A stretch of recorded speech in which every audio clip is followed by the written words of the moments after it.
నమస్తే, welcome to RTV Telugu. ప్రస్తుతం నాతో పాటు ప్రసాద్ పెకేటి గారు ఉన్నారు. మాట్లాడే ప్రయత్నం చేద్దాం. ఇటీవల జరిగిన ఈ పహల్గామ్ అటాక్ తర్వాత, ఆపరేషన్ సింధూర్ నిర్వర్తించిన తర్వాత జరుగుతున్న పరిణామాల గురించి అండ్ వస్తున్న విమర్శల గురించి మోడీ గారి మీద మాట్లాడే ప్రయత్నం చేద్దాం. క్లుప్తంగా డిస్కషన్ చేద్దాం. దీనికి సంబంధించి అసలు ఏం జరుగుతా ఉంది, అసలు దేశంలో ఏం జరిగింది, అసలు పక్క దేశాల ఇన్వాల్వ్మెంట్ ఎందుకు జరుగుతా ఉంది ఆపరేషన్ సింధూర్ అని అంశాల మీద మాట్లాడతాం. నమస్తే సార్. నమస్తే. ఎలా ఉన్నారు? బాగా ఉన్నామండి. అంటే మీకేమనిపించింది సార్, ఆపరేషన్ సింధూర్ అనేది ఒక అనౌన్స్ చేసిన తర్వాత మన ఇండియాలో మీకేమనిపించింది ఆఫ్టర్ పహల్గామ్ అటాక్? అంటే మనకి పెహల్గామ్ అటాక్ అయిన తర్వాత ఇంకా ఎప్పుడైనా అటాక్ అయిపోతుంది, ఎప్పుడైనా అంటే అందరికి అంత మొత్తం కొన్ని కోట్ల జనాభా ఎప్పుడు అసలు మనం ఎలా కసి తీర్చుకోవాలి పాకిస్తాన్ మీద. ఎందుకంటే అసలు ఎటువంటి ఆయుధాలు లేకుండా హాయిగా మన ఫ్యామిలీస్ తో వెళ్ళి అక్కడ టైం స్పెండ్ చేద్దాం అనుకున్న వాళ్ళు అక్కడికి వెళ్ళేసరికి అసలు ఎటువంటి ఆయుధాలు లేని వాళ్ళ మీద అంత ఘోరంగా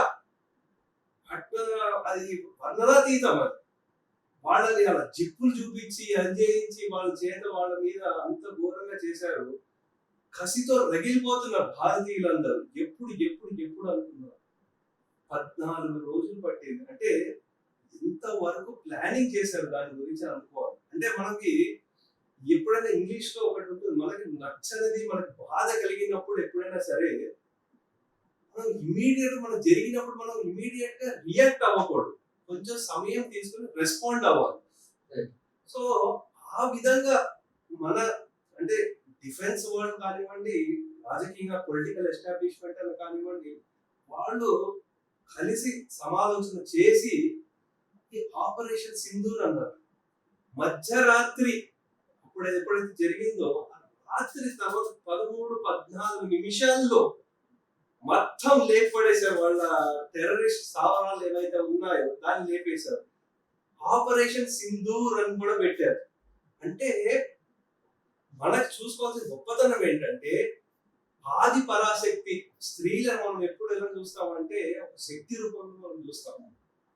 అటువంటి శక్తికి మన శక్తి ప్రదర్శన చూపించారు. ఎవరి మీద? వాళ్ళ మిలిటరీ ఎస్టాబ్లిష్మెంట్ మీద కాదు, వాళ్ళ సివిలియన్స్ మీద కాదు, ఎవరైతే వాళ్ళ టెర్రరిస్ట్ స్థావరాలు ఉన్నాయో దాని మీద చేశాం వాళ్ళు. అంటే ఇక్కడ మనం చూసుకోవాల్సింది ఏంటంటే, వాళ్ళు నరరూప రాక్షసులు. వాళ్ళు మన పురాణ ఇతిహాసాల్లో మన అమ్మవారు రాక్షసుల్ని ఎలా చంపారో, మన అస్త్ర శస్త్రాలు వెళ్ళి వాళ్ళని అలా మట్టి కనిపించాయి. పాకిస్తాన్ ఏదైతే మన ఆర్మీ, పాకిస్తాన్ ఆర్మీ విషయంలో ఈ టెర్రరిస్టుల హత్య తర్వాత, అంతం తర్వాత ఎక్కువ శాతం ఆర్మీ ఇన్వాల్వ్మెంట్ అయింది అని మనం గమనించాం. సో అంటే బేసిక్గా ఇక్కడ పొలిటికల్ గా కూడా డామినేట్ చేసి ఆర్మీ ఇన్వాల్వ్ అయ్యే ఛాన్స్ ఉంది పాకిస్తాన్. అంటే ఇక్కడ పాకిస్తాన్ లో మనం చూడాల్సింది ఆర్మీ మొత్తం నడిపిస్తోంది. ఒకటి ఏంటంటే, టెర్రరిస్టులకి కొంతమందికి ఎవరికైతే యూనిఫామ్ లేదో వాళ్ళని జిహాదీలు అంటారు. టెర్రరిస్టులు యూనిఫామ్ వేసుకున్న వాళ్ళు పాకిస్తాన్ ఆర్మీ. సో టెర్రరిజం ని పుట్టి పోషిస్తుంది పాకిస్తాన్ ఆర్మీ.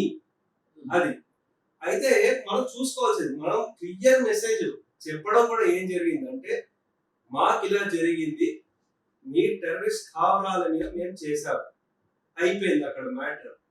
మళ్ళీ వాళ్ళు ఏం చేశారు, ఊరుకోకుండా ఈ టర్కీ వాడిచ్చిన డ్రోన్లు, ఈ చైనీస్ మిజైల్స్, వాటిలన్నిటితో మళ్ళీ అటాక్ చేయడం మొదలు పెట్టాడు.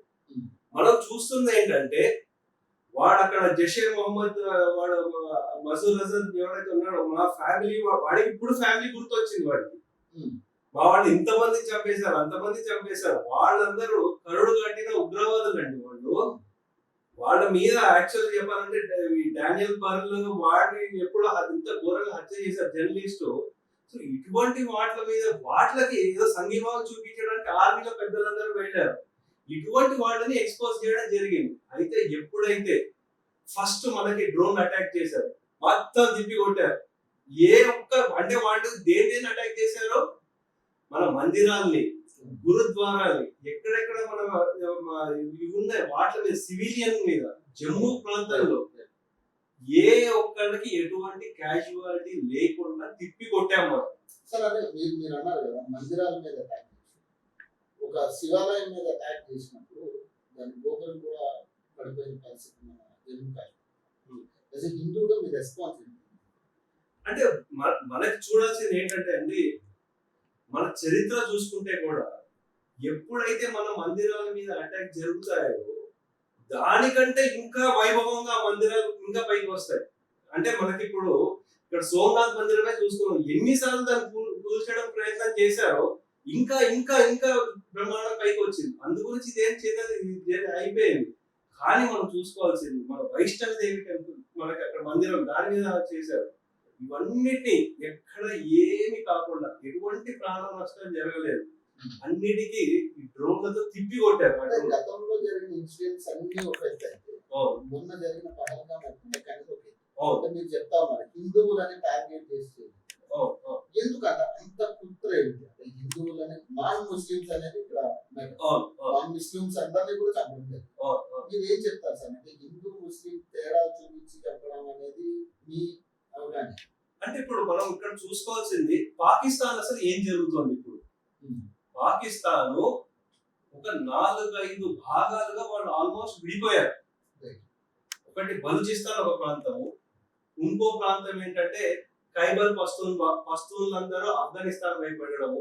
అది కాకుండా ఇక్కడ మనకి లాహోర్, సింధ్ అంటే పంజాబ్ సింధ్ ప్రాంతాల మధ్య వాళ్ళకి చాలా విభేదాలు వచ్చాయి. ఎందుకంటే అసలు పంజాబ్ లో వాళ్ళకి పంజాబ్ ఆర్మీ వాళ్ళే అరౌండ్ 80% ఉన్నారు, మిగతా ప్రాంతాల వాళ్ళని చిన్న చూపు వాళ్ళు.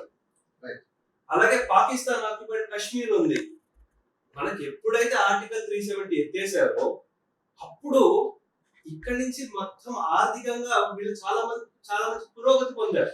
అక్కడ ఉండే వాళ్ళందరూ ఎవరంటే చాలా వరకు జమ్మూ కాశ్మీర్ లో చాలా మంది ముస్లింలే. అయితే ఎప్పుడైతే ఇప్పుడు వాళ్ళ కూడా బంధువులు అటుపక్క ఉన్నారు ఇటుపక్క, అరే మన వాళ్ళందరూ అంత బాగా ఉన్నారు, ఎటువంటి అక్కడ హింస లేదు అంటే వాడికి కడుపు మంట, వాడికి తినడానికి తిండి లేకుండా పోయింది, ధరలు అన్ని అలా పెరిగిపోయాయి.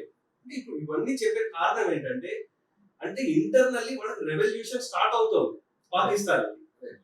అయితే వాడు ఆసిమ్ మునీర్ ఏం చేశాడంటే వాడు కూడా దొడ్డిదారుగా వచ్చి వాడు ఆర్మీ చీఫ్ అయ్యాడు. వాడికి ఎప్పుడు కానీ ఈ బ్యాటిల్ ఫీల్డ్ లో వెళ్ళే అనుభవం ఎప్పుడు లేదు వాడికి. ఈ ఐఎస్ఐ పెట్టుకుని ఏదో ఇంటెలిజెన్స్ అవి చేసుకుని ఇమ్రాన్ ఖాన్ తో పడక ఇలా వచ్చాడు, కానీ మతాన్ని అడ్డు పెట్టుకున్నాడు. అంటే వీడు ఏం చేశాడంటే సరే ఈ రెవల్యూషన్ మన తిరుగుబాటు మొదలవుతోంది, కానీ అందరినీ ఏకం చేయాలంటే ఏం చేయాలంటే మతాన్ని తీసుకురావాలి. అందు గురించి వాడు ఇచ్చిన స్పీచ్ కూడా మీరు చూస్తే మన మతము ఈ 2 నేషన్ థియరీ ఇవన్నీ చెప్పడానికి ప్రయత్నం చేశాడు. అసలు ఆ 2 నేషన్ థియరీయే తప్పు అంటాను నేను. ఎందుకంటే సరే నీకు ఇండిపెండెన్స్ అప్పుడు వచ్చింది అంటున్నావు, మరి వచ్చిన తర్వాత 1971 లో ఎవరైనా మీ బిగ్గెస్ట్ విక్టరీ ఏంటి అంటే ఈ narrative of 2 nation theory is completely false అని చెప్పారు. ఎలా అంటే బంగ్లాదేశ్ లో ఉండే వాళ్ళందరూ ముస్లింసే, కానీ వాళ్ళు ఎంత హీనంగా చూశారు అంటే వాళ్ళ సంస్కృతి, వాళ్ళ మతం ముస్లిం అయినప్పటికీ వాళ్ళ సంస్కృతి బంగ్లా సంస్కృతి. బంగ్లా సంస్కృతి వాళ్ళని ఏమో చూపించే ప్రయత్నం చేశారండి. వీళ్ళు మొహజీర్లు, లేకపోతే వీళ్ళ కల్చర్ లేని వాళ్ళు, లేకపోతే వాళ్ళ రిసోర్స్లన్నీ వీళ్ళు వాడేసుకోవడము, అవన్నీ చేసి వాళ్ళ కడుపు మంటతో వాళ్ళు తిరుగుబాటు, మీరు మీ బంగ్లా భాష వేస్ట్, మీరు ఉర్దూ నేర్చుకోవాలి, ఇటువంటివన్నీ చేస్తూ ఏంటంటే వాళ్ళకి ఇంకా ఆ బాధ తట్టుకోలేకుండా తిరుగుబాటు మొదలయ్యి బంగ్లాదేశ్ విడిపోయింది. అలాగే మీరు ఇంకోటి చూసుకుంటే ఇప్పుడు ఈ బలూచిస్తాన్ ఏంటండి 44% వాళ్ళ పాకిస్తాన్ జియోగ్రఫీలో బలూచిస్తాన్ ల్యాండ్ వాళ్ళది.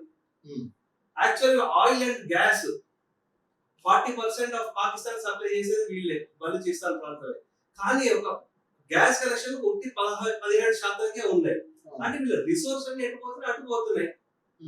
దానికి తోడు మీరు ఇంకోటి చూడాల్సింది ఏంటంటే ఈ సింధు ప్రాంతానికి, అంటే మనకి సింధు జలాల ఏదైతే ఉందో అగ్రిమెంట్, మన దేశం నుంచి వెళ్తున్న నీరు అక్కడ మనకి పంజాబ్ సింధు 2 ప్రాంతాలకి రావాలి. కానీ వీడు ఏం చేశాడు, పంజాబ్ ఉంది కాబట్టి వాళ్ళే నీళ్లు ఇక్కడ నీళ్ళు లేకుండా చేశారు. అందుగురించి తిరుగుబాటు అంతగా మొదలైంది.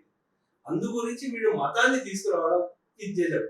కానీ చాలా బాధాకరమైన విషయం ఏంటంటే మన వీరులు అంతగా ప్రాణాన్ని తెగించి వాళ్ళు అక్కడ మన ఆర్మీ వాళ్ళు అక్కడ ఫైట్ చేసి, ఆర్మీ కాదు ఎయిర్ ఫోర్స్ కానివ్వండి, నేవీ కానివ్వండి, వాళ్ళు ఫైట్ చేస్తున్నారు. మన మాతృమూర్తులు మహిళలు అక్కడ ఎవరైతే వాళ్ళని కోల్పోయారు వాళ్ళు చెప్తున్నారు, హిందువులను చూసి మమ్మల్ని కాల్చారంటే ఇక్కడ ఉండి ఎవరైతే రాజకీయ నాయకులు ఉన్నారో ఓట్ల గురించి అసలు టెర్రరిజం కి రిలీజియన్ కి లింక్ లేదని వీళ్ళు చెప్తున్నారు. మనకు వస్తున్న రిపోర్ట్ ఏంటంటే యాక్చువల్లీ యుఎన్ రెజల్యూషన్ లో ఇస్లామిక్ టెర్రరిజం అని క్లియర్ గా డ్రాఫ్ట్ చేసి ఉంటే పాకిస్తాన్ వాడు ఇక్కడ ఉండే లీడర్స్ ఎలా చెప్తున్నారు అని మన నెరేటివ్ ని ఇది చేసే ప్రయత్నం చేశారు. అని చెప్తుంది ఏంటంటే మనకి బయట శత్రువుని కొట్టడం చాలా ఈజీ, ఇక్కడ ఓట్ల గురించి కక్కుర్తి పడుతున్న వాళ్ళు ఎవరైతే ఉన్నారో వీళ్ళని ఫస్ట్ తరిమి కొట్టాలి. పొలిటికల్ ఇన్వాల్వ్మెంట్ ఉంది అనేది మీ భావన. ఇంటర్నల్ గా మీరేం చెప్తారు అంటే ఇంటర్నల్లీ అంటే ఫస్ట్ ఒకటి, ఎక్స్టర్నల్లీ ఏంటంటే పాకిస్తాన్ ఆర్మీనే పొలిటికల్ ఒక డమ్మీని కూర్చోబెట్టారు అక్కడ. ఇక్కడ వచ్చేసరికి ఏంటంటే కొంతమంది రాజకీయ నాయకులు ఇంకా ఓట్ల గురించో లేకపోతే మనం చూసాం ఈ పాకిస్తాన్ ఫ్లాగ్ కింద పెట్టేసి తొప్పేస్తుంటే వచ్చేసి ఆపేయడాలు. హైదరాబాద్ లో అంటించిన వాడిని హైదరాబాద్ ఇంకెక్కడో కర్ణాటకలో చూసాం, వీళ్ళు తొక్కేస్తుంటే అంటించిన వాళ్ళని అరెస్ట్ చేశారండి. అరే పాకిస్తాన్ వాడు మన దేశస్తుల్ని మన వాళ్ళని ఎంతమంది చంపేశారు ఆ ఉగ్రవాదులు, వాళ్ళ ఫ్లాగులు పెడుతుంటే వీళ్ళు చేసే ప్రయత్నం ఇలా జరిగింది. అది సో చాలా దారుణమైన పరిస్థితి. సో మీరు అడిగిన దాంట్లో ఈ ఆపరేషన్ సింధూర్ లో ఎప్పుడైతే మనం తిప్పి కొట్టామో వాడు ఇంకేం చేశాడో నెక్స్ట్ వాడు అప్పుడు మన ఈ ఢిల్లీ మీద లేకపోతే మన ఎయిర్ బేసెస్ మీద అటాక్ చేయడం. అంటే ఎప్పుడైనా సరే యుద్ధ నీతిలో మన మిలిటరీ స్థావరాలు సివిలియన్స్ మీద అటాక్ జరిగితే మనం తిప్పి కొట్టచ్చు. అంటే వీళ్ళు ఉగ్రవాదులకి అందరికీ మాకు 72 హూర్లు ఉంటారు అన్నారు. నీకు హూరు కాదురా, నీకు 72 గంటల్లోనే మేము తిప్పి కొట్టాం మిమ్మల్ని. వాళ్ళ ఎన్నైతే ఎయిర్ బేస్లు ఉన్నాయో అన్నిటికీ కొలాప్స్ అయిపోయాయండి. ఇంకోటి మనం ముఖ్యంగా చూసుకోవాల్సింది వాళ్ళ రాడార్లు ఏం చేయలేకపోయాయి. ఓకే, అక్కడ వాళ్ళు ఎన్నైతే మిజైల్ వచ్చాయో ఏ మిజైల్ ఏం చేయలేకపోయింది. ఇంకోటి అతి ముఖ్యమైన విషయం ఏంటంటే వీళ్ళు ఎప్పుడు న్యూక్లియర్ బ్లాక్ మెయిల్ అనేది చేస్తూ ఉంటారు. మాకు న్యూక్లియర్ బాంబ్ ఉంది ఉంది. మనకు తెలుస్తున్న ఇన్ఫర్మేషన్ మనకు వస్తున్న రిపోర్ట్లు ఏవైతే ఉన్నాయో వాళ్ళ న్యూక్లియర్ స్థావరాల మీద కూడా అటాక్ జరిగింది. దాంతో వాళ్ళ పరిస్థితి ఏమైందంటే అసలు ఏ మింగుడు వాడు లేకుండా వాడు ఏదో అన్యదా శరణం పునాస్తి అని వాడు యుఎస్ వాడి దగ్గరికి వెళ్ళి వాడు కాళ్ళు పట్టుకుంటే అప్పుడు మళ్ళీ ఈ సీజ్ ఫైర్ కి ఆ డిస్కషన్ మొదలైంది.